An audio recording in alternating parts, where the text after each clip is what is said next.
People ask me all the time, people ask me all the time if I could explain to them how Israeli elections work. Because it's funny, in the Israeli elections, winners lose, losers win, votes get canceled, votes that go one way are overruled by the Supreme Court. So let me explain to you, there's a long tradition to this system. There is a system.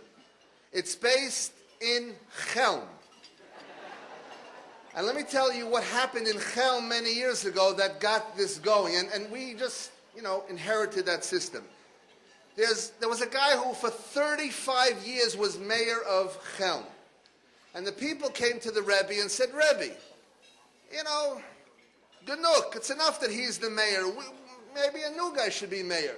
No, they decided to have elections in Chelm. Everybody came to the town square. There were a few candidates running. And they said, okay, all those in favor of candidate A, raise your hand. People started raising their hand. They said, wait, this is not good. You see who votes for everybody. It should be a secret ballot. They decided it would be a secret ballot. So everybody closed their eyes.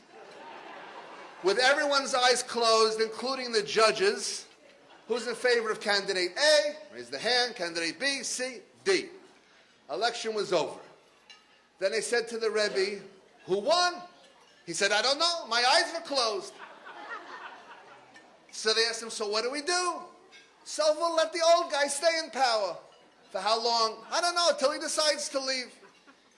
That's the system in Chelm. It was brought over to Israel. It was modernized a little bit. Pachot or yoter, that's how things work. Now, I want to read to you, on a serious note, various things that have been said about our candidate, Moshe Feiglin, by Israel's media. Last month, May 2nd, in the lovely Haaretz newspaper, quoting Ehud Barak. That's what I always say. People complain to me about Barak over here. I say, listen, I got my own problems with Barak. You deal with your Barak, I'll deal with my Barak, and everybody will be happy. Ehud Barak says, quote in Haaretz, the fear of Moshe Feiglin influences the Likud leaders' judgment. Jerusalem Post, April 27th. Sheli Chimovich, who's the head of the Labor Party today, Sheli Chimovich said that Likud leaders should stop competing with each other for votes from Feiglin's camp. Same day, Jerusalem Post. Buki Ya'alon began his Knesset campaign by trying to enlist Feiglin supporters in the Likud. And just 2 weeks ago, again in Haaretz, there was an article by Jack Berger's favorite person in Israel, Yossi Sarid, who wrote as follows. He was writing about Hebron.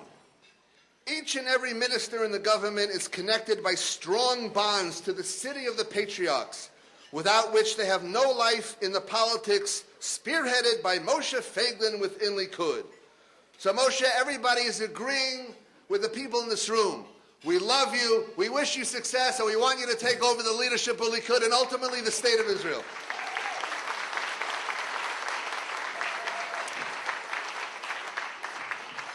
And then, of course, as I wrote in the journal, as a matter of fact, as Ben wrote in the journal, Ben Landa, dear chairman of the board, was on a flight to Israel, couldn't sleep, and the steward asked him, would you like a magazine to read? He says, sure. And the guy gives him the Jerusalem Report with Moshe Feiglin's on the cover. And he was on his way to attend Moshe Feiglin's son's wedding. So here's Moshe on the cover of the Jerusalem Report. But as you know, Bibi cannot be left undone. The following week, on Time magazine, here's King Bibi. So Moshe, I don't know, Jerusalem Report time, we're getting there. We're not quite there, we are getting there. There was, however, one line in the Jerusalem Report article which Ben suggested that maybe I sue them because they wrote something incorrect. So for the record, I'd like to clear it up here tonight. By the way, in attendance tonight at the dinner is Moshe Feiglin's granddaughter, Amichai. Show your daughter. There's Moshe and Sippi's granddaughter right over there. Her first Manhigut Yehudit dinner. Yafeh. Yeshikah.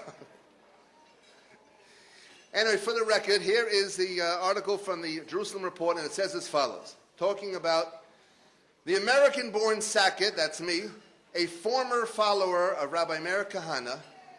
So let me correct this article. I am not a former follower of Rabbi Meir Kahana. I am still a follower of Rabbi Meir Kahana.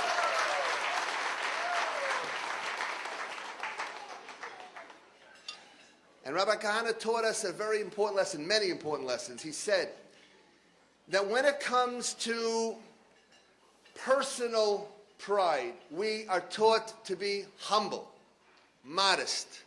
His book, Or Harayon, the first few chapters deal with conquering our ego and being modest and humble. Tremendous, tremendous Torah, words of Torah on being humble and running away from pride. That's on the personal side.